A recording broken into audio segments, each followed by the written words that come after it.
Today, our keynote speaker, Cyril Obi, was one of the people who actually inspired me long time ago to work on Nigeria and oil.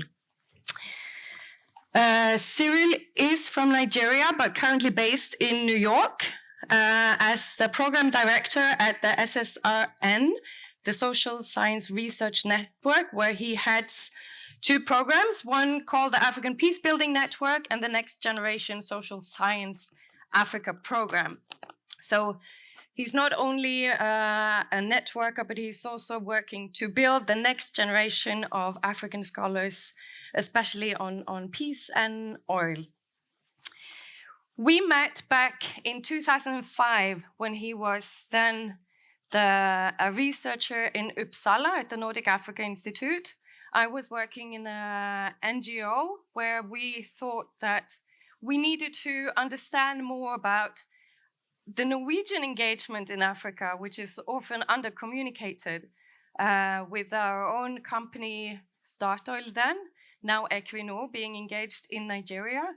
So we figured, and the other thing is that the Norwegian relations at that point was at civil society and diplomatic relations were on the east, but the economic interests were in the west with oil, and there was a discrepancy of knowledge. Now that has changed a bit at least, and Cyril Obi was early in engaging with Norwegian civil society for us to understand the local context.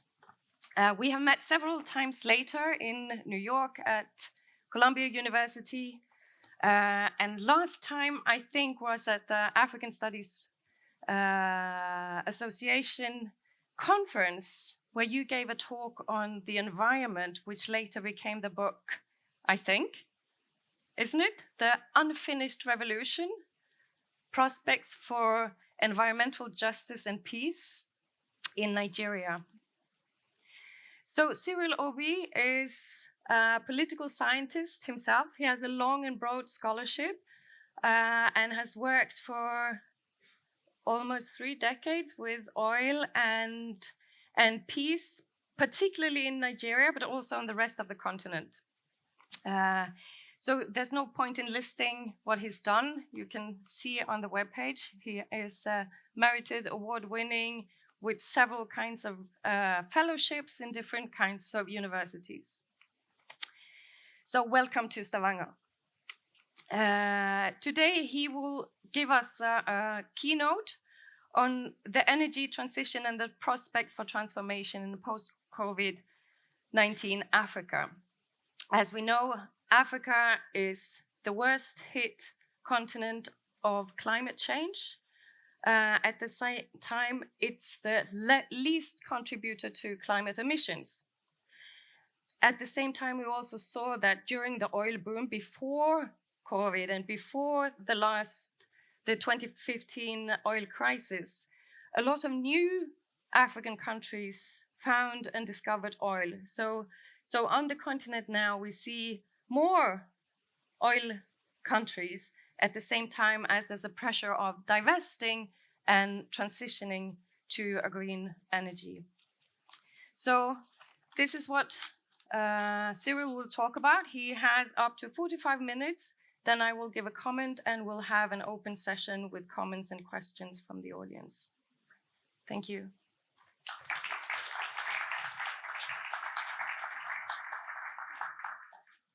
Good morning. I'm really feel honored to be invited to give this talk. And Camilla, thank you for a very generous introduction. I want to start by thanking the Nordic Research Institute and the Norwegian Petroleum Museum for inviting me to share my thoughts with you this morning. And the fact that there is a sizable audience so early in the morning is really very inspiring. For me, it's a great return to the Nordic countries. I haven't been in Norway for almost 10 years, and I'm happy to find Norway quite pleasant, quiet, and peaceful. It's a bit not exactly the same as where I live in, but it's actually very good to be back here. I am going to speak to the energy transition and the prospects for transformation in post-COVID Africa. So I'll start by saying, while Africa contributes an estimated 10 to 12% of global oil supplies and accounts for 12% of its oil reserves and 8% of its natural gas reserves, it remains central to post-pandemic economic recovery amidst an unfolding climate crisis, socioeconomic disruptions, political instability, and conflicts.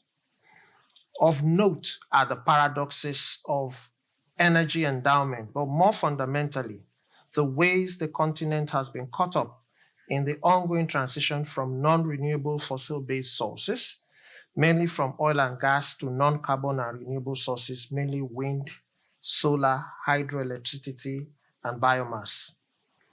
Africa's positioning in the global energy transition from coal to crude oil in the latter part of the 20th century resulted in its integration into the global energy market, as well as the global capitalist system as a source of cheap oil and gas. It's a bit different from what we have here in the sense that right from the onset, the Norwegian people and the Norwegian government had control of its oil. At the time Africa came into oil, most of the countries were colonies, and therefore the oil was owned by the colonial masters of the colonial countries. And in the case of Nigeria, interestingly, the colonial government made a law as far back as 1914, 1917, and 1921, saying that any oil that was discovered in Nigeria belonged to the colonial government. And when the first concession was made to Shell Darkey, which is really a British company, the entire country, as big as Africa is, as big as Nigeria is, was concessioned to a British company. So you already understand the history that from the onset, it was a history of dispossession and extractivism. But I'll go on. Beyond being a source of energy, oil is the main source of wealth and power to petro elites in African oil-producing states, such as Nigeria, Angola, Algeria, Chad, Egypt, Equatorial Guinea, Congo, Gabon, Libya, and South Sudan.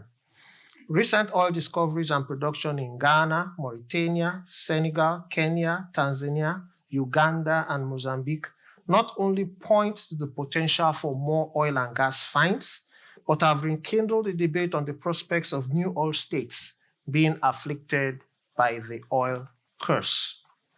This debate on the oil curse is being eclipsed by the prospects of ongoing energy transitions for resource-rich African countries. It also calls attention to how the energy transition is placing these countries under immense pressure, even as the war in Ukraine is in the short term feeding into greater demand for Africa's oil and gas.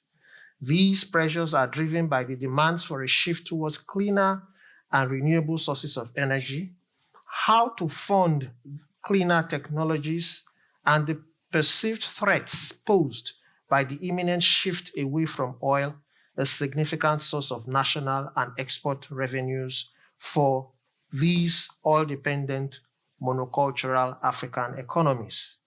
The latter is further exacerbated by several factors, including the fact that a substantial proportion of new oil and gas finds in the world are being struck in Africa, and the reality that most of the minerals that are of critical importance to the global energy transition are also found in Africa. How this translates into sustainable development will depend on several factors, including Africa's position in the global market and the global division of labor. The current conjuncture poses several complex challenges and opportunities. The challenges range from the potential impact of an energy transition from hydrocarbon to non-carbon forms of energy on the economies of African petrostates, and the reality of energy poverty and inequity, where an estimated over 600 million Africans lack access to electricity and clean forms of energy for domestic cooking. the dominant political economy of energy that concentrates power in the hands of petro elites and their international partners, and the paucity of renewable technologies required for an African-centered energy transition. The opportunities can be found in the continent's abundant potential for renewable natural resources, its fast-growing population, and space for innovation, and its low contribution of 3.9% to global fossil fuel-related emissions. As Songwe and others have noted, Africa has the potential to play a leading role as the world's energy systems transition to a net zero future. The geographical diversity holds huge potential for solar and wind power, and its soils are home to many of the minerals and rare earths needed for clean energy technologies. Yet, the challenge facing this optimistic reading of the opportunities that could spin off from an energy transition is that of how Africa can avoid reproducing past patterns of subordination to the logic of global capitalist extractivism and remain trapped in the role of an exporter of cheap raw materials. Given the poor record of African petrostates in translating oil endowment into development and the impact of COVID-19 in exacerbating structural crisis and socioeconomic inequalities in the continent, the following questions are addressed. What challenges and opportunities do the energy transitions pose to the continent? Is the energy transition likely to lead to socioeconomic transformation and well-being of Africans, or will it deepen existing structural inequities, inequalities, and crises? What factors will shape its impact in Africa? And will the continent be able to develop, produce, and expand access to zero-carbon energy sources and appropriate technologies to majority of its people that currently lack access to reliable, affordable, and clean energy? What are the prospects for managing the transition alongside the repositioning of the continent in the global political economy of energy in the post-oil age, including its prospects for inclusive, equitable, and sustainable development in Africa? In its conclusion, this presentation seeks to make a case for a coordinated agenda for an equitable and sustainable energy future for Africa. So let's look at the political economy of global energy transition from an African perspective. The framing of the political economy of the global energy transition in Africa is an important step towards understanding the current issues as well as the challenges and opportunities facing Africa. Hafner, Tagliapietra, and De Strasser in 2018 note that access to energy represents one of Africa's greatest challenges to social and economic development. And in Nick Ferry's view, he notes that 600 million Africans lack access to electricity in Africa, and 930 million lack access to clean cooking fuels in a continent with 17% of the world's population and only 5.9% of the world's energy supply.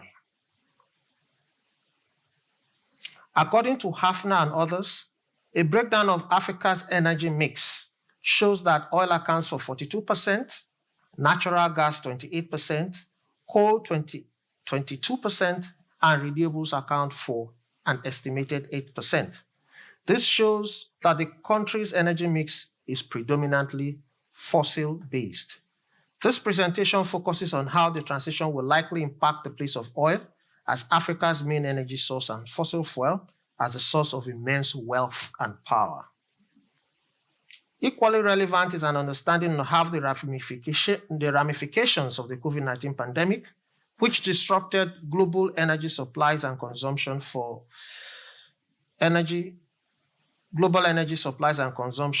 the energy crisis facing the continent.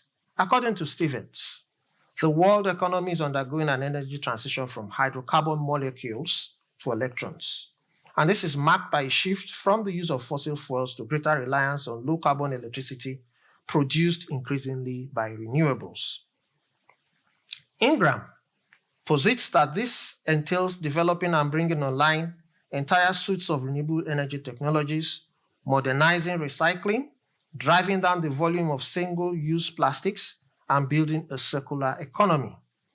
He, however, makes several important observations that since the world relies on fossil fuels for 84% of power requirements, such fuels will remain so until the end of the century because renewables cannot grow fast enough to completely take over from oil and gas in that period. Importantly, the 23 minerals identified as crucial to the global energy transition are found in great abundance in Africa.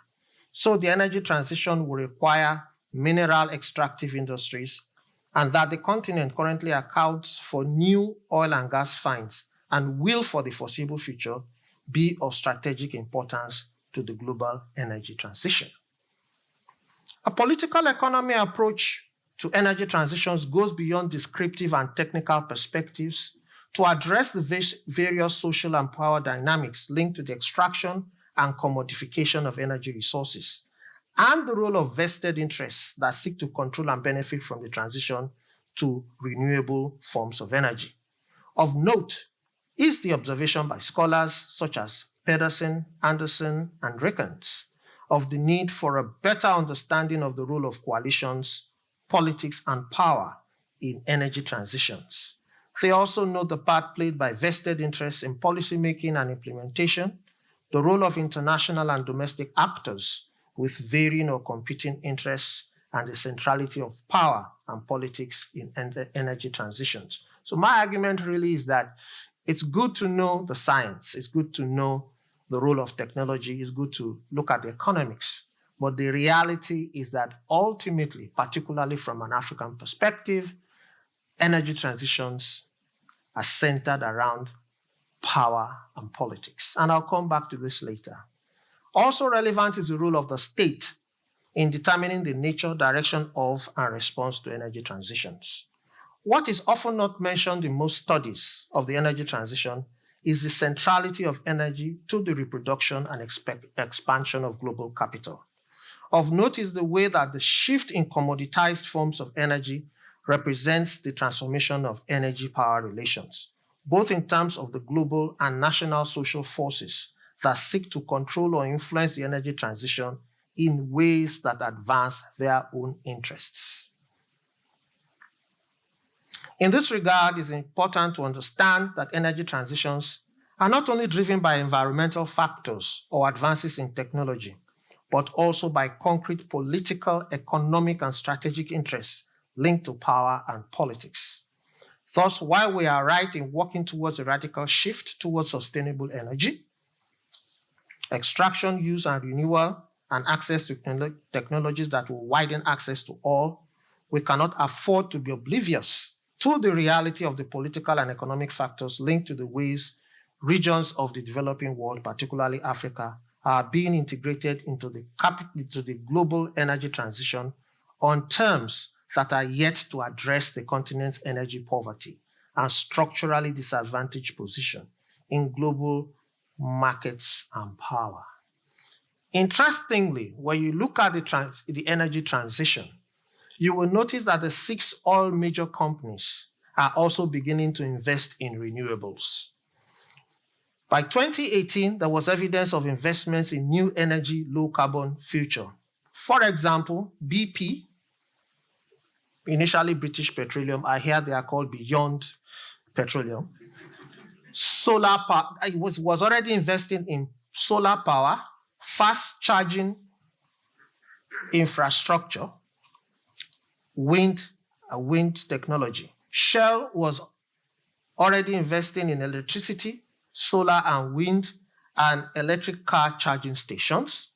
Total was also doing something similar. ENI had already invested in a biorefinery and battery storage solar panels. And so we already see that the global energy giants have already caught the importance of green technologies and green energy and are gradually beginning to invest in the green economy. While the American companies like Exxon are not really doing much, the countries based in Europe are actually doing a lot. And so they already have a head start. So the question is, do you see the same thing happening in Africa? if they come to invest in Africa, what will be the structure of their investments? Is it going to be fundamentally different from what they did in the past or what they are doing currently, in which they are basically extracting crude oil and gas? Or are they going to, out of the magnanimity of their hearts, give Africa the energy? So that's the fundamental question. A political economy approach enables us to ask certain critical questions. Who controls the energy transition and in whose interest? Can African oil and gas producing countries withstand the pressures to decarbonize their energy mix in the face of deepening climate crisis and move in the direction of zero emissions in the face of serious developmental challenges? What will be the opportunity cost? Where will Africans get the resources to fund and fuel the energy transition, given, as some argue, the deleterious impact of the pandemic on its fragile economies and the country's rather small contribution to global warming, which is estimated at 4%? Can African gas, mostly controlled by transnational oil corporations and local petro elites, provide a less polluting short-term stopgap measure on the path to non-carbon energy? Or will its endowments with minerals that are key to the production of renewable fuels provide funds and opportunities for rapid growth, or merely reproduce the paradox of plenty associated with previous natural resource booms? How can the continent attract investments in technologies and infrastructure for the rapid expansion in Africa's renewable energy sector, if that exists? Where will the much needed climate finance for incentivizing the shift to renewables in Africa come from? If history is anything to go by, the ongoing rhetoric to help realize its immense potential in energy transition by financing green technologies and renewable energy in Africa is yet to be matched by any real commitment internationally or within the continent. And so I look at the energy transition as challenge and opportunity by focusing on Nigeria, which until last year was believed to be Africa's largest oil-producing state and is also Africa's most populous state with over 200 million people. It's a demographic giant. It's an energy giant. If Nigeria is the largest oil producer, and the experts tell us that Nigeria is a huge province of natural gas with a little oil, you can imagine what Nigeria's gas potential is. It is huge.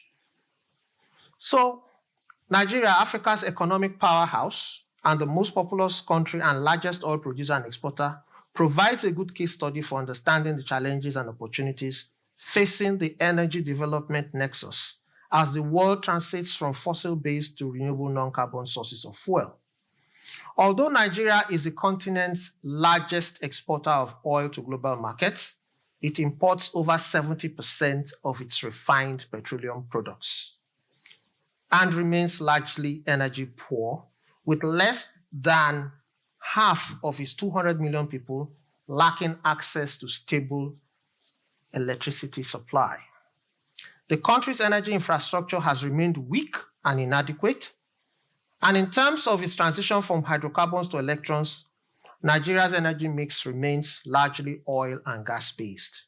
Of its 13,000 megawatts installed electricity generation capacity, natural gas accounts for 87.5% of the on-grid energy supply mix, while hydropower accounts for the remaining 13%. The country's oil, which accounts for over 90% of its exports earnings and 12% of global oil supply, is quite interesting. But Nigeria is also believed to be the sixth largest exporter of liquefied natural gas, with a global share of 5.8%. Given the reality that demand for energy, domestic demand for energy, far outstrips the supply of electricity, and rural communities are largely underserved by the national power grid, the gap is largely filled, and listen to this, the gap is largely filled by petrol or diesel-powered electric generators in urban and peri-urban areas, while poor communities rely largely on unclean domestic fuels, fuel wood, and other forms of biomass. In this regard, hydropower, which is a renewable source of energy, accounts for about 12% of the country's energy mix, while solar power accounts for very little. Therefore, Nigeria remains largely dependent on fossil fuels to meet domestic energy demands as well as exports to the global market. Before going further, it will be important to understand the background to Nigeria's energy crisis, which is aptly summed up in the title of a report by Fisayo Bambi, and it describes Nigeria as oil-rich but electricity-poor. Now, I have a rather long session on the history of fossil fuel in Nigeria, but I will not bore you with this. I already mentioned that Nigeria oil exploration started in Nigeria in 1903. And in 1907, the British colonial government passed what it called the Colonial Mineral Oil Ordinance, which basically gave the Governor General of Nigeria power to give oil rights to companies. And you probably know there was no Nigerian oil company at that time. So it was the British who, a company in 1907, 1914, called the German Nigerian Bitumen Corporation, started oil explorations. And in 1921, Shell Darky, also British, was also given the concession over the entire country. After the Second World War, this concession was broken up, and other international companies were invited. And then Shell struck oil in Nigeria in commercial quantity in 1956. So basically, Nigeria's oil age started in 1956. Interestingly, I think the oil age in Norway more or less started in 1969. Let's not compare. We will come back to that. But what you will see is that despite Nigeria's status as an African oil power, over half of its population is unable to meet its energy needs. Oil in Nigeria is referred to as the golden goose that lays the golden eggs. And despite 6 decades of oil production, the vertical and unequal integration of the Nigerian oil industry in the global market has fundamentally remained the same. Although oil wealth has fed into economic growth, it has been growth without development and has been characterized by the emergence of petro elites, increased levels of consumerism, unfortunately, corruption, and deepening socioeconomic inequalities and problems that have been further accentuated by the boom and bust cycles that have periodically bedeviled volatile global oil markets. The technology of oil extraction and the management of the Nigerian oil industry is still largely dominated by the oil companies. But the state has played a very important role in setting up a legislative framework for controlling the oil and extracting as much revenue as it can. But unfortunately, the technology still remains largely foreign. And a lot of our top-level technocratic elites have also been sucked into the revolving door between the private sector and the public sector. Most of them retire either from government and go into the multinationals or set up their own little oil companies. The policies of the Petrostate in the energy sector has emphasized power over extractive and distributive processes, facilitating conditions for the optimization of profits and the protection of oil investments and assets. Under such conditions, the regulation of the technical and environmental standards of the oil industry have been selectively or poorly implemented. And that's why we have a lot of incidents of oil pollution. But I'll come back to that.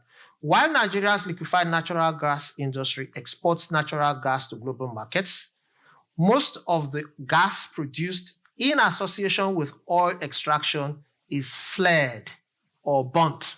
It's burnt in the atmosphere, making Nigeria one of the top 10 gas flaring countries in the world and a contributor to global warming. According to the Oil Spill Monitor, a unit of the Nigerian Oil Spill Detection and Response Agency, otherwise known as Nostra, the oil and gas companies operating in the country flared 126 billion standard cubic feet of gas in the first half of 2022, leading to a loss of $441.2 million US dollars. And that's a government agency reporting. Nostra lamented that despite efforts to reduce gas flaring, it has been flared in Nigeria since the 1950s, releasing carbon dioxide and other gaseous substances into the atmosphere, and had continuously led to environmental and health challenges in the oil-producing areas. According to the report, sanctions for gas flaring have amounted to no more than a slap on the wrist. It notes that companies producing more than 10,000 barrels of oil per day pay a fine of $2 per 1,000 standard feet of gas flared.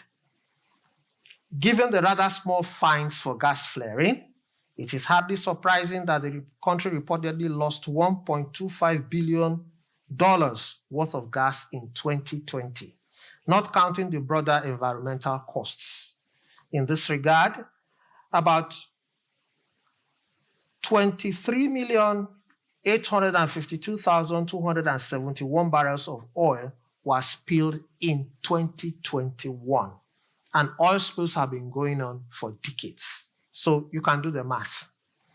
The other dimension of the crisis related to oil in Nigeria is a violent conflict and insecurity posed by activities of ethnic minority militias protesting the adverse impact of extractive and pollutive activities on the oil multinationals. The oil multinationals do not provide real local employment. They fly in people from other parts of the country and from other countries in the world to do the work. And it's capital intensive, so there's very little space for local involvement in terms of what you call local employment. In many cases, there are skills, but the skills are not really used because they are not, the oil companies have a lot of leverage over government to bring in their own people and to some extent to also bring in their own raw materials. Although there is a law now trying to make oil companies use locally sourced raw materials, but you need to develop those raw materials, you need foreign exchange, you need expertise, and this is a different discussion entirely. The other dimension of this crisis, of course, is that the militias are well armed. They sabotage the oil companies. You also have criminal gangs that rupture oil pipelines, and some of them actually, and when the installations are sabotaged, the oil flows into the land, flows into the waters, and contributes to pollution, as well as you also have the activities of criminal gangs, apart from kidnapping, which are also engaged in what you call artisanal refining. So Nigeria has 5 refineries, which are not really working, and so we have to import refined products. But there's also a black market for locally refined crude, in which local people refine their own oil using basic technology, which is very, very polluting. But that's another story. So the illegal artisanal oil refining ends up polluting the air, land, creeks, and waters of the region. It is against this background that we place the challenges facing the energy transition in Nigeria in clear perspective. The recent COVID-19 pandemic that contributed to the global economic recession and OPEC's shrinking influence in stabilizing oil prices has placed more pressure on the Nigerian Petrostates to continue to reproduce the structural conditions for maximizing the extraction of oil for global oil markets. Given the situation, 2 elements come to the fore: the survival of the state and the hegemonic elite that has seized power over it. With the outbreak of the war in Ukraine, there has been greater demand for Nigeria's oil and gas, even as the country struggles to meet its OPEC quota due to several factors, including the violence in the region, the activities of the criminal gangs, and the poor state of some of the oil infrastructure. So, given that the next energy transition will be from hydrocarbons to electrons. It is important to analyze the challenge in the Nigerian context. The Nigerian Petrostate is fully aware of the imperative of an energy transition. So it has set up a lot of electricity infrastructure to try to make this happen. And I have a long list, but in the interest of time, I will not go in that. So the state, for the past 10 to 15 years, has placed a lot of importance on really diversifying the energy mix. And the country's energy minister was saying that Nigeria has a target of expanding access to electricity to 90% in 2030. So the efforts at diversifying Nigeria's energy mix have focused mainly on investing in hydropower and solar power and extending electricity supply to rural areas. Despite the government's efforts, of the 13% megawatt of installed generation capacity, only 87.5% of power is dependent on natural gas. And the country has continued to commission new hydropower plants. But yet, by talking about today, over half of Nigerian citizens, or an estimated 62% of the population, do not have access to electricity. The country only manages to produce a small fraction of 4,000 of its 13,000 megawatts installed capacity. And according to some reports, the national electricity grid has crashed 6 times this year. Nigeria's national electricity grid in the past 9 years is reportedly to have crashed 200 times, resulting in heavy economic losses and health risks. And it's very interesting that for those Nigerians who grew up in the 80s, 90s, our electricity corporation is called NEPA, Nigerian Electricity Power Authority, NEPA. But in typical Nigerian humorous sense, they have changed NEPA to what? Never expect power always. And then the government, I think, didn't feel too good about this. So they changed the name to PHCN, Power Holding Corporation of Nigeria. But guess what the cynical populists came up with? Please hold candle Nigeria.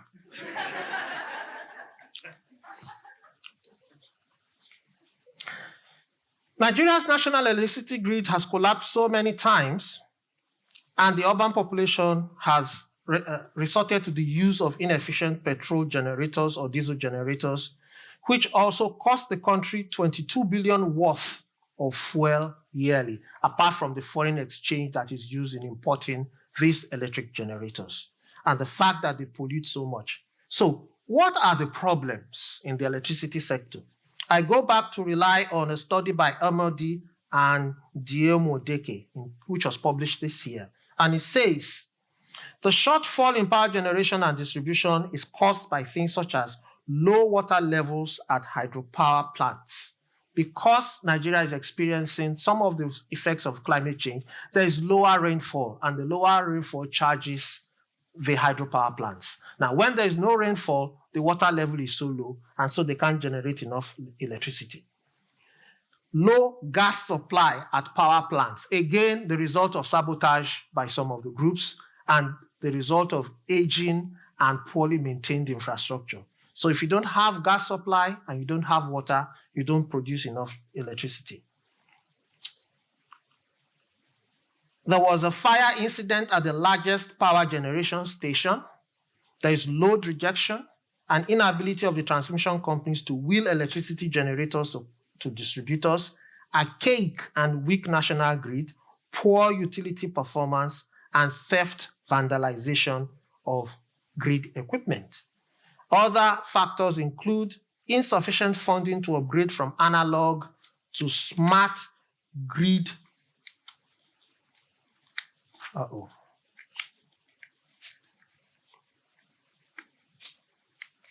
To smart grid infrastructure.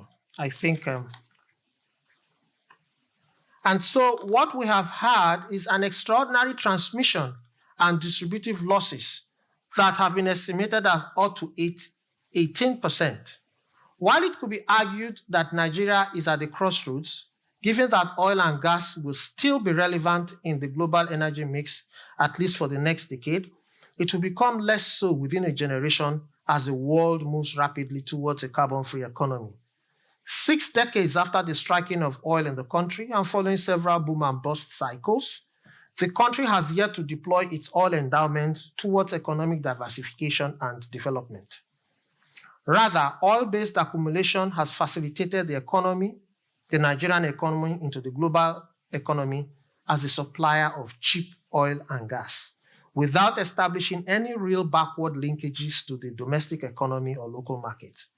Just as oil and gas has dominated the national political economy, it has dominated the energy mix. And despite the recognition of the need for diversification, the official rhetoric has not been matched by concrete results, as the energy sector largely remains extravated, subordinating local energy resources to extractive hegemonic global interests and those of their local partners. Nigeria's energy crisis is a structural one. Despite the country's abundant energy resources, most of its population lack access to those resources, and the state has demonstrated limited capacity or will to develop, harness, or open up access to energy resources, rendering majority of its population energy poor. This is the crux of the energy crisis in Nigeria, which has to be addressed to ensure socioeconomic transformation in the context of an equitable, people-centered energy transition in the country. And I try to conclude. The foregoing suggests that the transition from oil to electricity in Nigeria faces several formidable challenges, given the political economy of the energy sector and the structural crisis in which it is embedded. Efforts at reforming the energy sector through privatization, new policies aimed at diversifying the energy mix, and international interventions in the sector have so far not produced any remarkable successes. What the situation in the oil sector suggests that the emerging challenges need to be fundamentally tackled to brighten the prospects for transformation in a post-COVID era. While technical and technocratic solutions appear quite attractive, it will be equally important not to lose sight of the fundamental issue. Whose energy and for what? Shababan and Petering warned almost a decade ago that Nigeria needs to avoid the risk of falling into a fossil fuel trap and pointed to the need to invest massively in renewable energy to raise the reliability of energy supply, cut back on carbon dioxide emissions, reduce energy insecurity, offset fossil fuel grid electricity, enhance availability of energy for socioeconomic activities, and improve the standard of living of Nigerians. What was not taken into consideration is the formidable power of the fossil fuel or petrol elites that have captured the Nigerian state and the high stakes of controlling power over oil as the basis of their survival and position within a transnational capitalist class. It should, however, be noted that despite the issues identified earlier in this presentation, Nigeria has huge potential for renewable energy. The challenge is twofold. How the country can shift from its current hegemonic paradigm of fossil fuel extractivism to a people-centered and redemocratized politics in the country along more inclusive, participatory, environmental sustainable lines. Secondly, how Nigeria can renegotiate its structurally disadvantaged terms. How Nigeria can renegotiate its structurally disadvantaged position in the global political economy to be better placed to negotiate for more equitable and fairer terms of engagement. At a recent roundtable of the African Energy Chamber, the current Nigerian Minister of Petroleum, Timipre Sylvia, noted, and I quote him, "We cannot move quickly to renewables. We are not ready. And we are happy that the world is redefining gas as a clean fuel." End of quote. And that is very interesting. And that tells you the mindset of the petro elite that controls power and controls the oil in the country. This shows that the mindset of the ruling elites is still operating within the fossil fuel extractive approach, albeit from a perspective of a shift from oil to gas. Given the nature of globally integrated oil and gas extractivism and the conditions under which state, class, and power relations work in favor of transnational and local elites, it is unlikely that the asymmetrical relations underpinning production and distribution will contribute towards expanding access, energy, justice, or even deepen sustainability. Perhaps the fundamental issue that really points to some hope is the great potential of the Nigerian people and their capacity for innovative imagination, creativity, and resilience.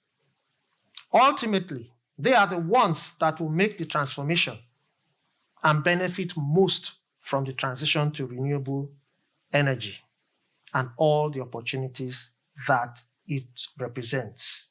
In the final analysis, we should not miss the point about the fundamental and structural underpinnings of the energy crisis in Nigeria and in Africa. Sustainable development in ways that reverse the emission of greenhouse gases and climate change can only come by way of a social transformation led by a democratic developmental state based on equal access to renewable energy, equity, and social justice. The Nigerian people will have to throw up a new generation of radically different leaders with a clear vision of a participatory people-centered development democracy and a clear agenda for transforming the country's political economy and power relations away from the logic of transnational oil and gas extractivism and work towards a new social contract based on principles of equal access to renewable energy for the benefit of all. I thank you for listening.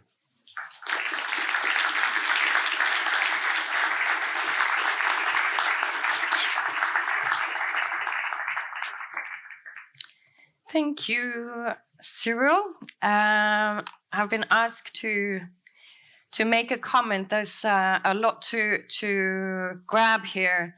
But I'll start with the last point of the hope in the Nigerian people.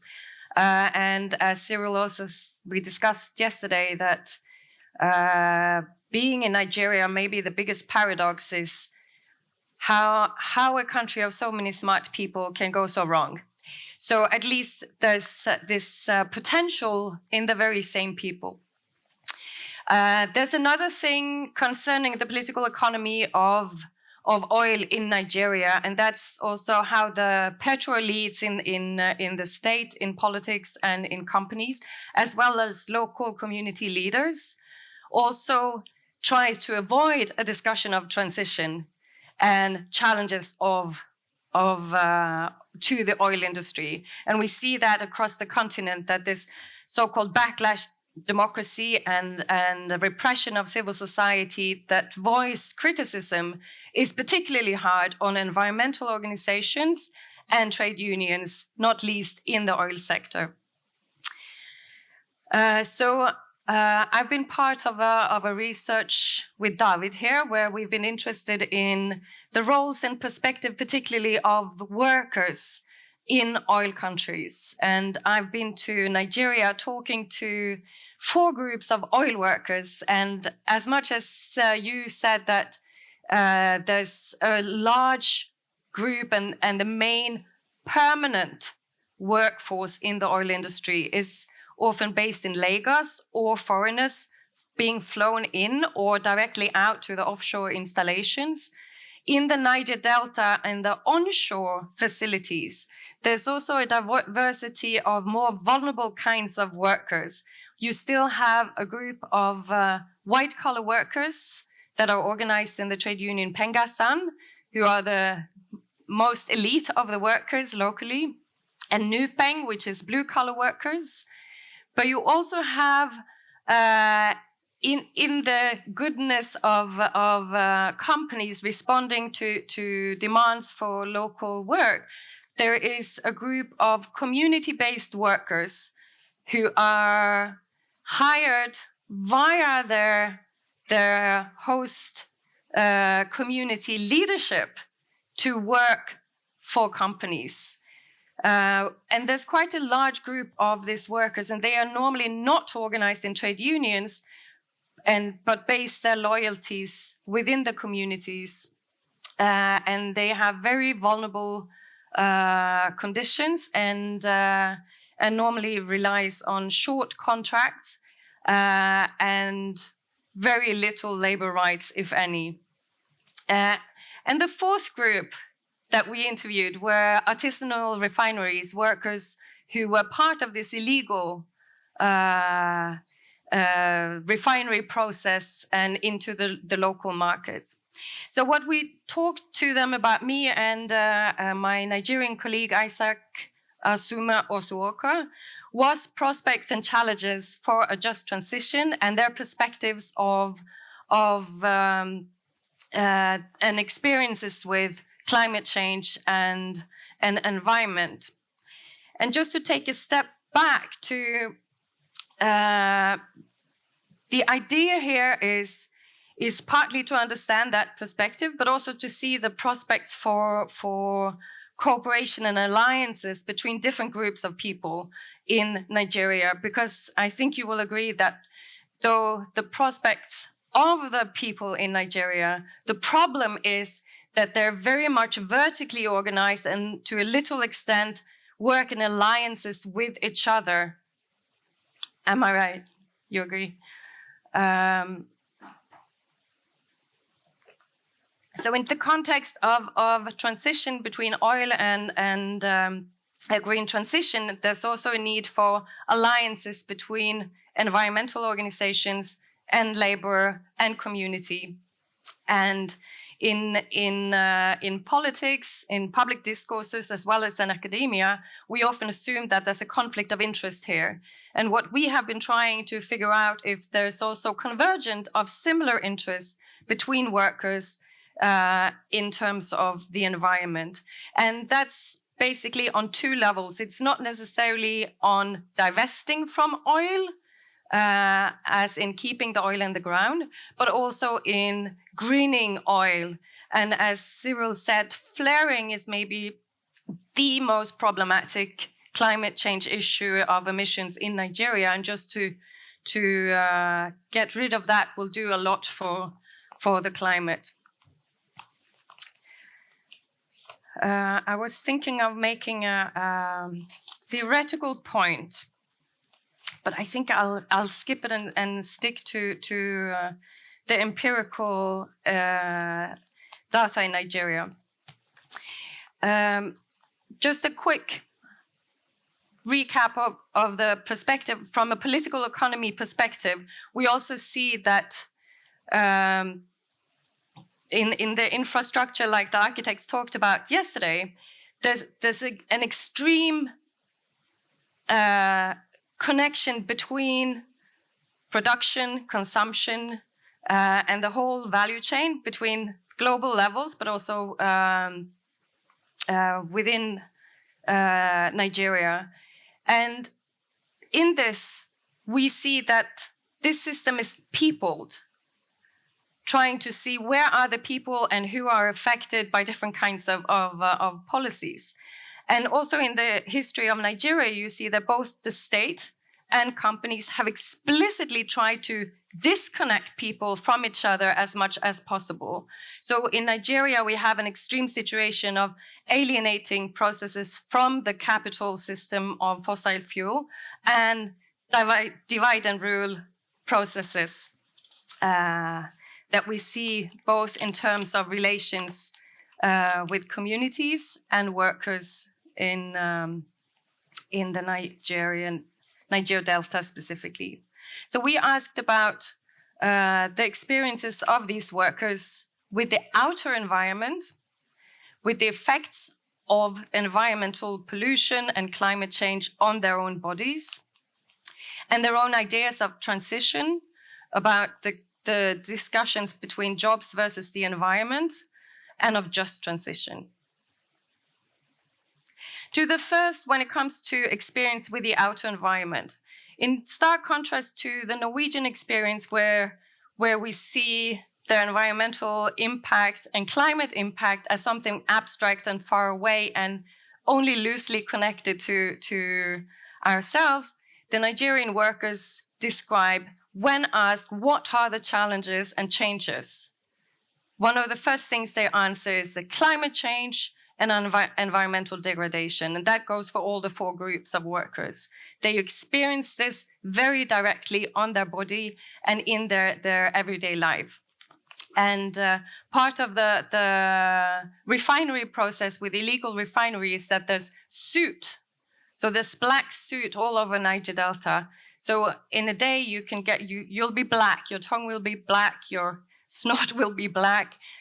So it's a very strongly experienced feeling of and they say they have noticed climate change in terms of increased heat, flooding, drought, deforestation, air and water pollution, temperature change, and destruction of fishery and soil.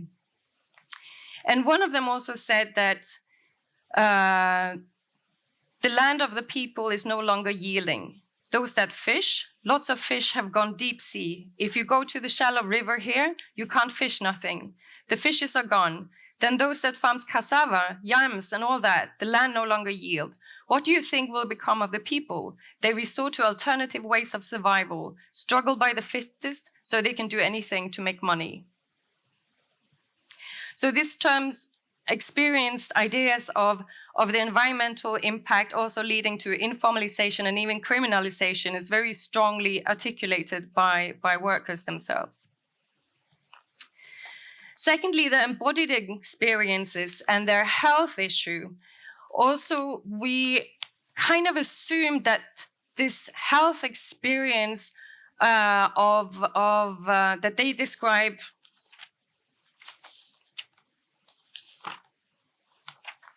there's a paper missing, in several ways, would lead the workers to have a very strong interest in working with the environment. They describe infertility, problems with the eyesight, cancer, and a range of skin diseases, etc., etc. And most of them define that clearly. This is what they experience. And that also goes for the senior workers who are supposedly having quite a lot of power and agency to work and get collective agreements to protect their own health. However, what they say when we ask about their ability to do something about that, most of them will say, we need to focus on the money, and what we can do is to give our colleagues milk. And that milk is to soothe their throat from the respiratory problems. And what they say is, when they have agreements to have access to health and clinics locally, is that doctors often report to the managers. So if you're sick, you may lose your job. So they don't risk that. So they literally risk their own health to make that money to support their families. So in other words, what we see is that there's a clear interest in improving the environment, reducing flaring and climate emissions in order to help themselves and their health interests.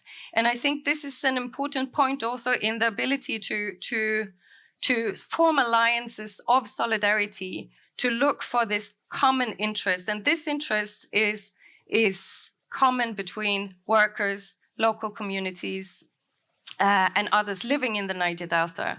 However, there's little communication on this issue. The appearance is that the unionized, apparently powerful workers do not know a lot about these issues, whereas communities work typically with civil society actors who have a lot of technical know-how and knowledge about this, and typically have a lot of training around health issues and their rights around environment, but they don't know a lot about labor rights. And it comes to the idea of this the core idea of jobs versus the environment and this choice. I already mentioned that a lot of workers say that they stay in a job that do not benefit their body, but benefit their family through their income, where they certainly make that choice. And when we talk about transition to green economy in terms of leaving the oil in the soil, one person said, if the oil goes, if we shut down oil production without anything to fall back on, my dear, the poverty. We say we are poor now, even as oil workers. Or we think we are poor. No, we are not poor. Shut down oil production here, and then you know what poverty means. So a lot of the ideas expressed here around justice is not necessarily leaving the oil, but taking over control, ownership and control over the oil, as well as the including reducing emissions through that. However, there's a lot of ambivalence and opportunity also among workers who explicitly say that they would prefer alternatives. One of the artisanal refinery workers, and mind you, they actually earn quite a lot of money in this business, especially compared to ordinary formal jobs. He said that investing in agriculture is better, even if there's less money. So they want to explore and go back to traditional farming and fishery. And lastly, a senior worker also said he is from the Niger Delta, is highly educated, and has a very well-paid job.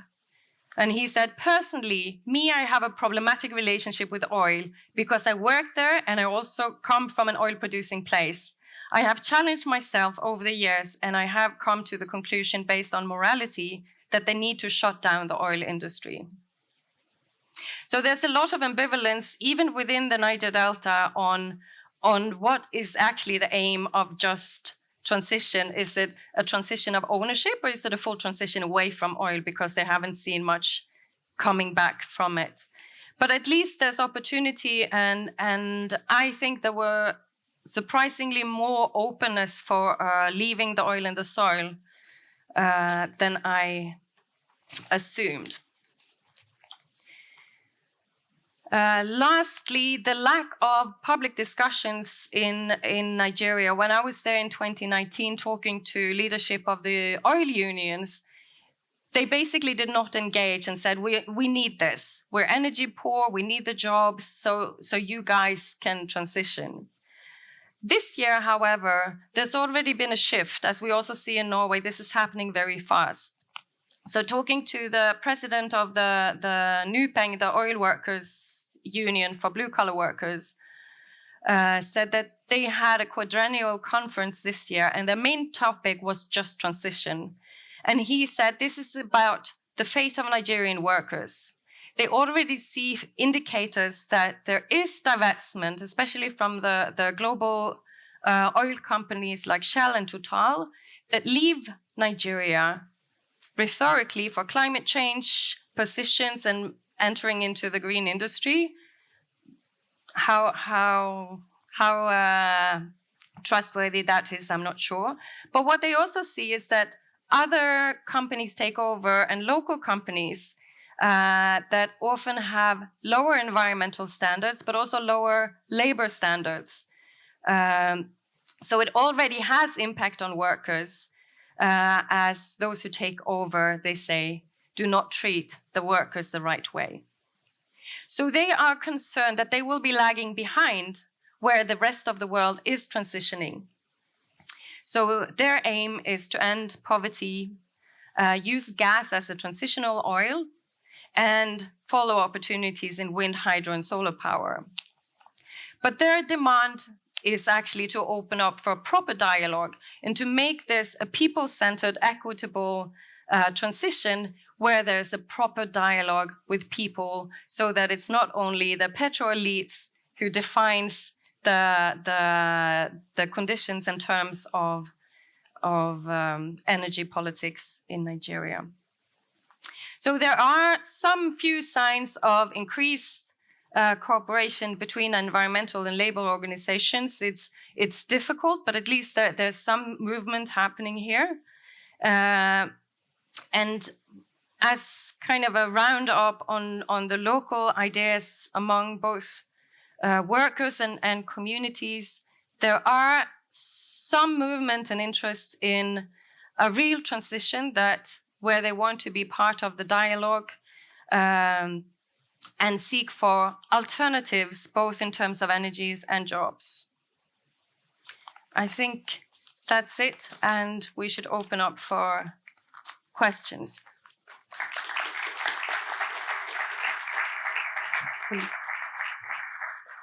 And the questions will be for you too, Cyril.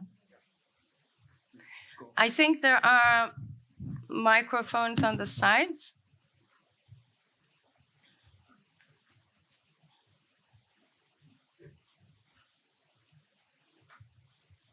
Is this on? No? Yeah? Okay, cool. Thanks so much for the talk. It was awesome. I really appreciate the kind of sharp analysis of the dominant kind of political economy around energy and transition in places like Nigeria. That kind of question that plagues all sort of prospects of transition, of who will own transition, that's especially pronounced in places like Nigeria. I kind of want to go back to the question of artisanal refining, though, which both of you brought up.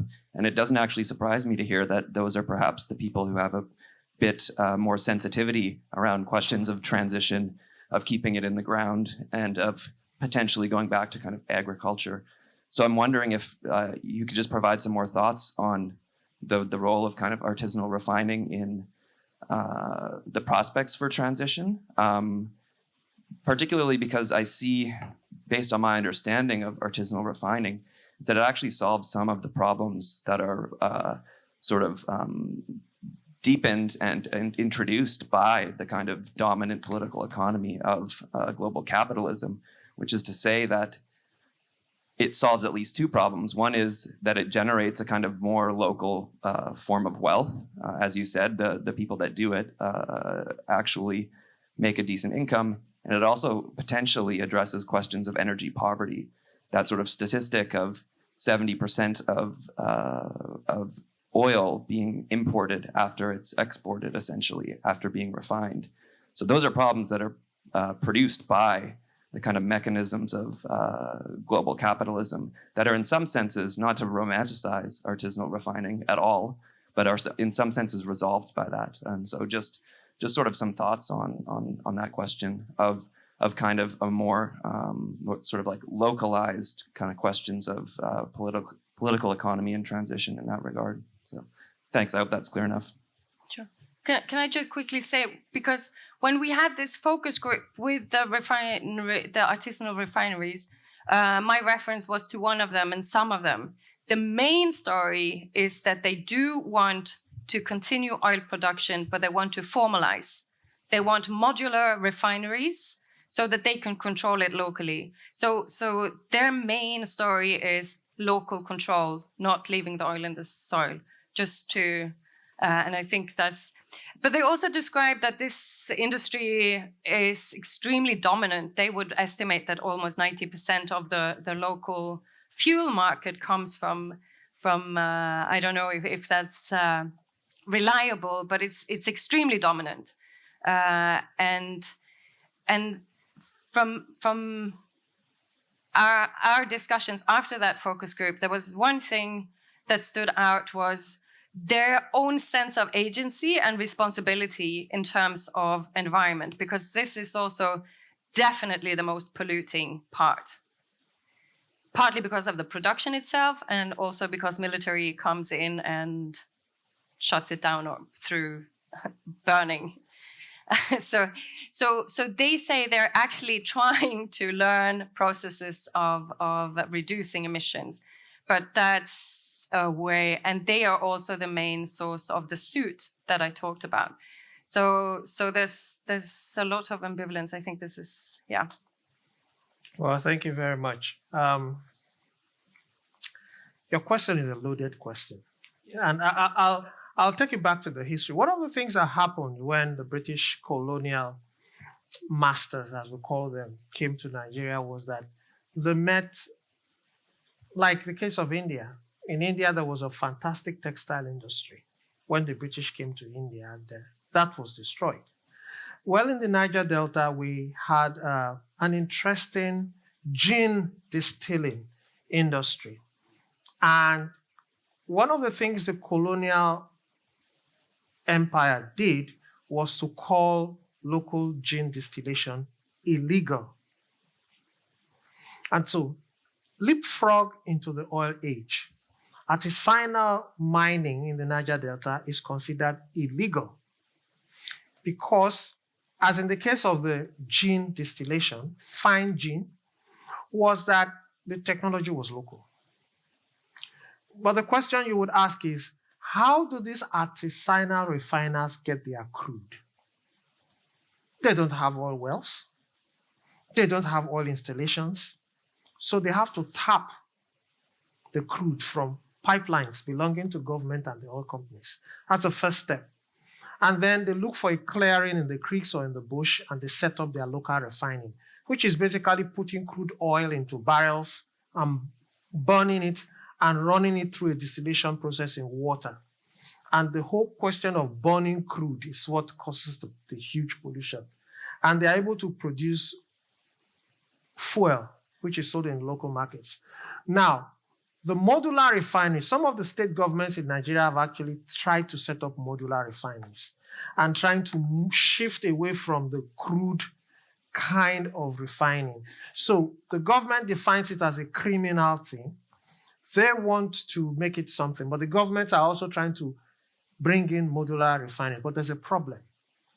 Now, there is a whole industry around importing refined products from anywhere in the world. And those people are connected to the state. And they make literally, if you're importing 70% of your refined products and your refineries are basically non-functional, it means that there is a huge politically influential elite that will not want its market undermined or undercut by these artisanal miners who are considered illegal. The second thing is that the crude that they are using is not bought off an open market. It is obtained by tapping. So that is the other dimension. And so what you have is artisanal mining becomes a kind of local innovation, but also local resistance and resilience. And so it is caught up in the politics. And that's why we have a joint military task force that goes into those places and destroys everything. And incidentally, when they want to destroy, apart from smashing up the equipment, they burn the crude too, which also adds and complicates to the problem. And so what you have is a dominant petro economy, petro elite, and petro state smashing all forms of resistance and all forms of competition. And that is where you begin to locate artisanal mining. But the beautiful thing is that people have been able to go back to their indigenous technologies, not just to refine gin of excellent quality, but to refine crude. And yet, the technology of oil extraction and refinery in Nigeria is completely foreign. And yet, we have indigenous forms of refining. So that is a potential that at the end of the day, with the sense of innovation, and science and technology and the knowledge that is available on the internet, local refining can actually take place. But the fundamental question which I posed in my presentation is, if that takes place, in whose interest will it take place? And I'll stop there. We have 2 questions over here and 3 over here. So we'll hold, and maybe one more. We'll hold and see where we are on time. Okay, so we'll start with you. Hi, thank you so much. I have maybe a simple question. I'm wondering if you can comment on the role that international debt plays in framing the context for possibilities of a just transition. There's, of course, the old story of structural adjustment policies and the IMF and all of that. But particularly in the post-COVID world, my understanding is that the debt situation in many countries is even worse. And I'm wondering in what way you see that impacting the political economy of oil and energy. Yes, thank you. Do you want to collect a couple of questions? I think his is pretty straightforward. Yeah. I could take a stab at that. I mean, the problem with international debt is not so much the borrowing, it's actually the conditionalities. And that was a problem with structural adjustment. Structural adjustment, the conditionalities basically deindustrialized African economies and basically wiped out all the social gains. And that was social policy, as it was known, no longer existed, and social safety nets were completely removed. And that gave the impetus for a lot of inequity, a lot of inequality. Now, the international debt management structure has not changed fundamentally. So what are the terms? If the terms change and are more favorable to African countries, then it would be a good thing. But if the terms do not change and the absorptive capacity as defined by the role of the petroletes is not transformed, then it will be money down the drain again. And right now, what is happening in most of these countries is that some of the countries are not even able to sell their oil. They can't. A country like Nigeria has 1.8 million in terms of its quota, but in some months it's not even able to meet the quota. And in some cases, government is a partner with international oil companies. Government cannot even pay for its own share of oil investments. And so it's really very complicated. It always will boil down to the conditionalities for international borrowing. Hi. Thanks very much for your presentations. My name is John Andrew McNeish. I work for the Norwegian University of Life Sciences. I have a couple of questions. And the first is for both of you, and the second is really only for Cyril. The first question then is a question we're talking about artisanal refining. We're touching on the informal political economy, the informal economy. But it's not only, what we might somehow celebrate as social scientists, this somehow there's an expression of resistance through artisanal refining. But there's also a part of the broader political economy in Nigeria, but also the broader political economy of oil and gas worldwide, which is an illegal economy. And it's an illegal economy not of small actors, it's an illegal economy of large actors, powerful actors, whether they be the operation, for example, of organized crime and cartels, or whether it be also those illegal actors acting together, hand in glove, with those that are actually investing in financial markets. This is something which has been touched on specifically with regards to Nigeria by Michael Watts. And there are major practices, large-scale practices of siphoning off oil, not only small scale, but bunkering and taking it on large scale to other countries for sale without the perusal of the national authorities or without the perusal of the international authorities. So I would like for that to be addressed, because it's something that interestingly, when we're talking about the political economy of oil and gas, largely speaking, is not addressed and should be. It's something there that drives forward also our reliance on oil and gas. The other question I had was more of a question, given that we're now sitting here or standing here as you are here in Stavanger. Clearly, the international political economy of oil and gas is reliant on Nigeria. Nigeria is a major player internationally. And the question is, well, is Nigeria, when we're thinking about energy transition, what's the importance of Nigeria in that regard? What's the role of Nigeria in this? There's a presumption here in the north, and particularly places like Norway, that we are going to be the ones leading this transition. But it's pretty evident that we're not going to get anywhere without you guys.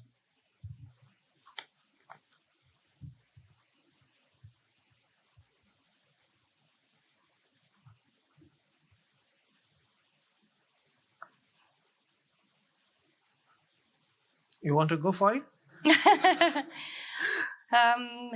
Yeah, just quickly, I think your first comment on the informal was more a comment than a question, but because you're obviously right, but because Cyril also mentioned the idea of a social contract, and in Nigeria there's a very weak social contract, partly because the state has not delivered, etc., etc.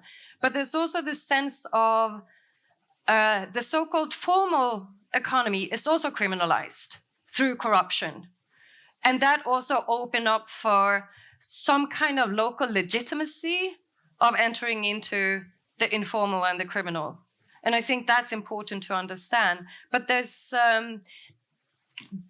like I said, their own story is that they want to be formalized. They want to enter into the formal economy through controlling locally.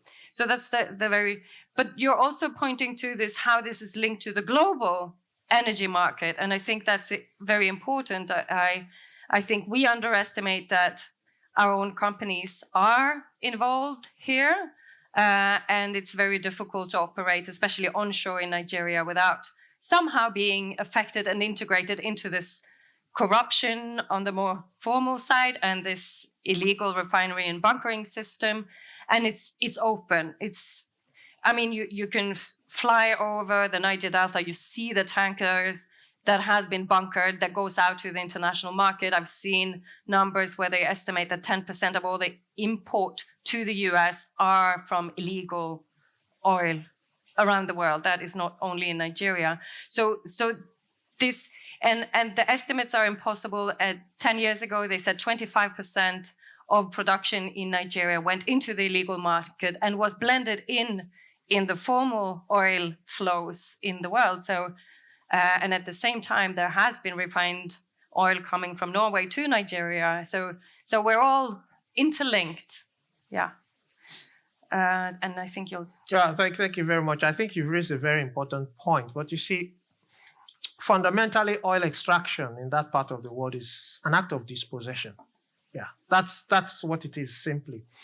And what you have identified is what I call a question of scale.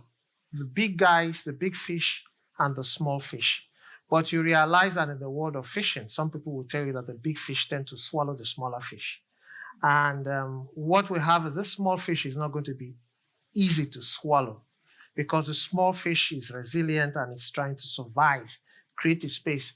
The interesting thing is that you could go into the whole question of oil subsidies, which is another huge money maker for those who are able to control the state. The Nigerian state pays millions of dollars in oil subsidies. But the interesting thing is that the oil is produced in the Niger Delta, but refined products in the Niger Delta are the most expensive in the country.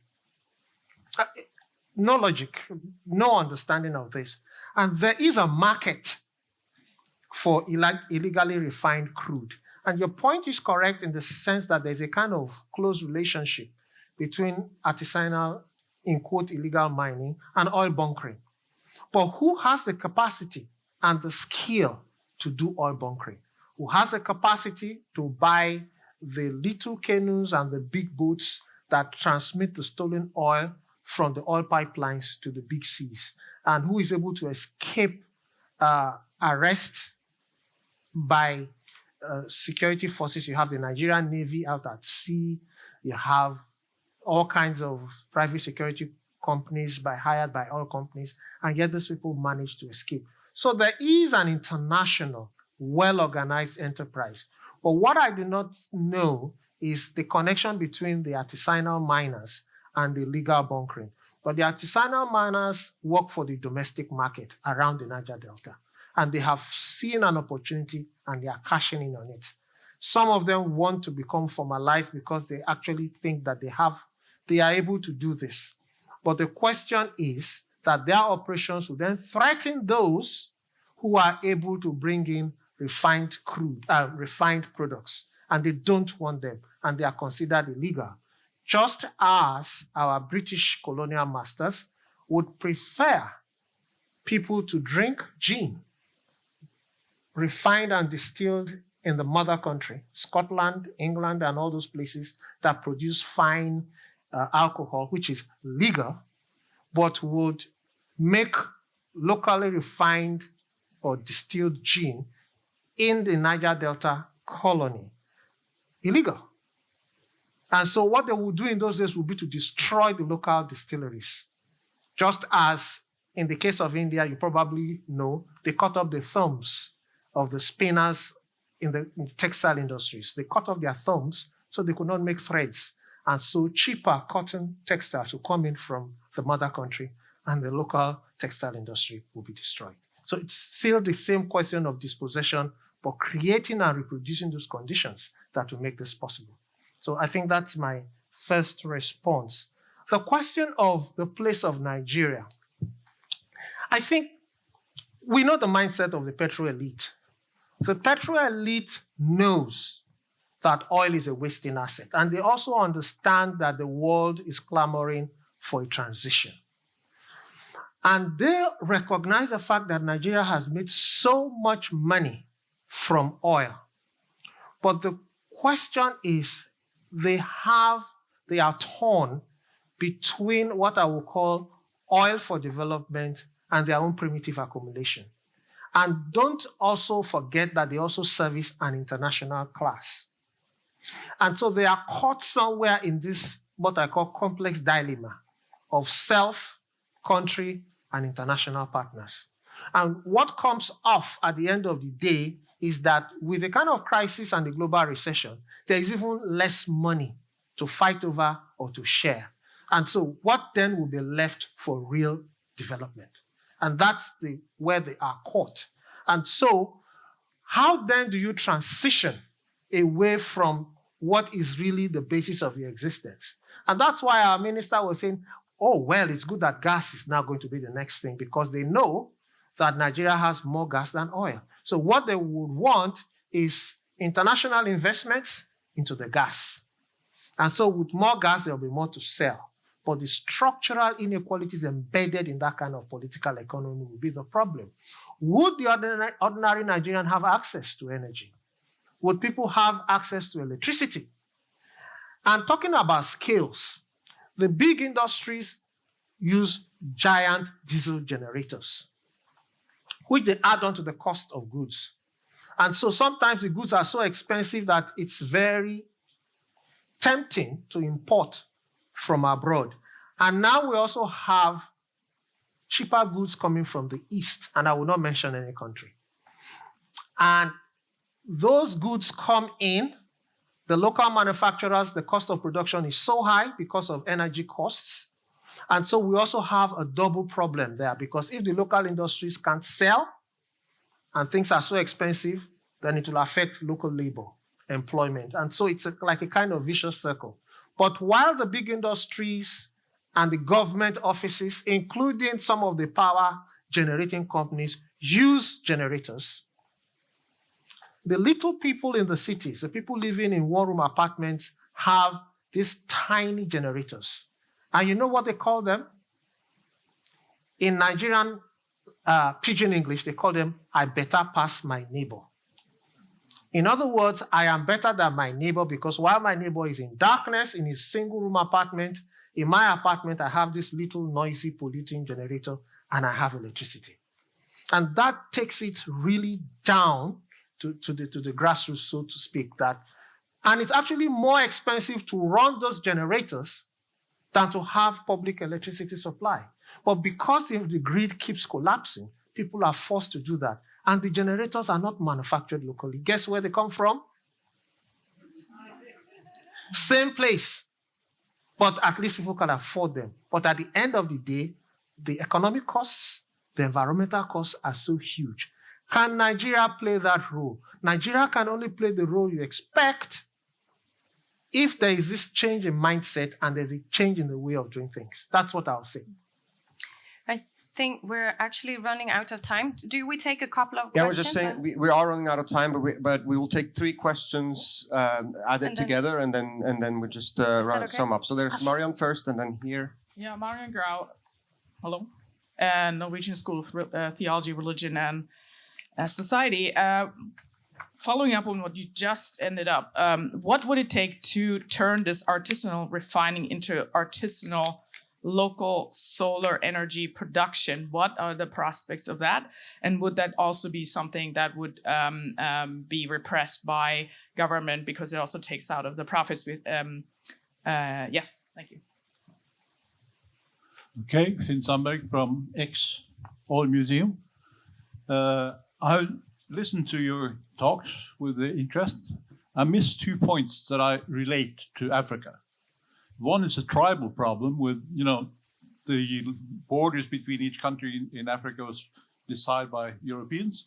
So you split and mixed tribals. The other one is education. I mean, we brag on Norway being very nice and happy and have a good policy for oil. One of the reasons was that most people had a fairly high education. I would like to see or hear about, is the educational level in general in Nigeria able to take over, as you say, as a democratic problem? So you have, say, forces among the people that would be able to do that transformation democratically? Thank you.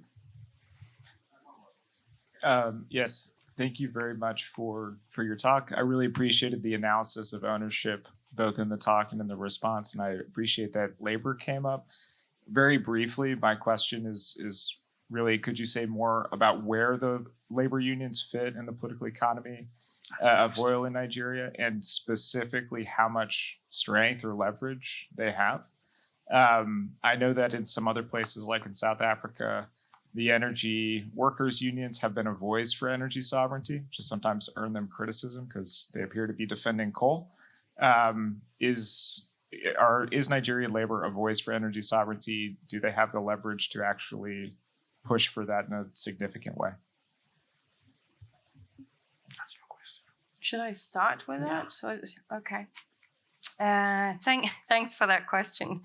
The quick story about labor is that it's relative. If you think they're completely disempowered, I think you're wrong. If you think they're very powerful, that's also wrong.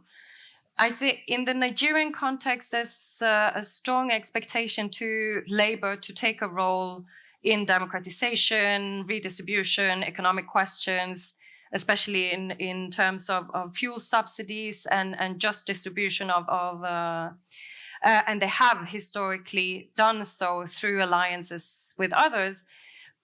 But they're also weakened by a continuous pressure through liberalization of the labor process itself, from labor rights violations, etc. So they are weaker than they used to be, but that doesn't mean they don't have a voice. So somewhere in between there. So within civil society, it's still the church is the bigger one, obviously, and mosques. But non-religious society, it's by far the biggest organization. Currently, it depends a lot on the leadership, the structures where you go. On the national level, they are engaged in direct communication on these, and they are taking lead on just transition specifically. But that also causes internal conflicts between labor and the environment and different contexts. In some localities, labor unions are corrupt and integrated into the political elites. Other places, they do have an independent voice. So I think it's a complex question. When it comes to the oil union specifically, historically, they have been by far the most important in terms of power and their ability to strike and shut down oil production, or at least the flow of fuels through transport workers more than the production itself. But going on strike is also resource demanding and difficult, as people may lose their jobs, etc., etc. So there's potential more, I would say, than anything. And it depends a bit on how they relate to other civil society. And the last decade or so, they've been struggling to find spaces and communication, as also the case with South Africa, with other civil society organizations. And many see the unions as privileged and elites themselves, which I think is a little bit unfair, as the minimum salary is below poverty line. So, yeah, I think that's the... I need to say again that we are pressed for time, yeah. So please keep your answers a bit short now and just choose which ones of the questions you answer, please. So I'll stick. Yeah, thank you very much. Solar power. That's really a very good question. What we have is that we actually have a few solar power stations, but would the people in the artisanal refinery willingly trade artisanal refining for solar power kind of production? It's going to be difficult in terms of the cost. What it will cost to set up an artisanal refining unit is probably cheaper in the short run. So it will need incentives and support for them to make that switch. That's my simple answer. Quickly to the question of the tribal question. There is an ethnic question because the oil produced in Nigeria is produced in ethnic minority region called the Niger Delta. And the government has tended to be controlled by people from the big ethnic groups. And so the small ethnic groups see this as a kind of discrimination against them because they are small. And so the militancy and the resistance and the attacks on the oil industry have come from these ethnic minorities because they think they are being marginalized, exploited, and their property, which they consider oil to be, is being stolen from them. So definitely there's an ethnic dimension that drives the conflict there. Education, yes, people are very well educated in Nigeria, and in the Niger Delta, they are very well educated. It's really not a question of not having the requisite skills in the country. It's a question of the way the political economy is structured and the way recruitment is done, that it tends not to include people from that part of the country, but really that the technology is foreign. And so there isn't much space for people. So the few people who are able to enter will see themselves as privileged, and they belong to a super elite of oil personnel. And they stand out. And what happens is that they stay in communities where most of the people are poor and do not really appreciate the fact that these fat cats are the ones sitting over them and not doing much. And they see the pollution, the extraction as being the work of those people. So that is how it fits into the ethnic tensions. But fundamentally, it's not an ethnic issue, it's a class issue. It's an issue of the nature of capital in dispossessing peoples around the world. Thank you. I hope that's brief enough.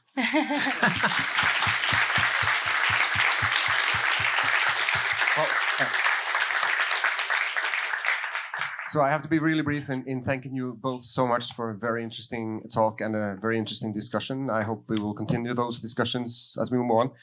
We're stressed for time. Next sessions are at 11. There should be time enough to get there and grab a coffee before we go to session. So thanks so much for showing up. Thank you.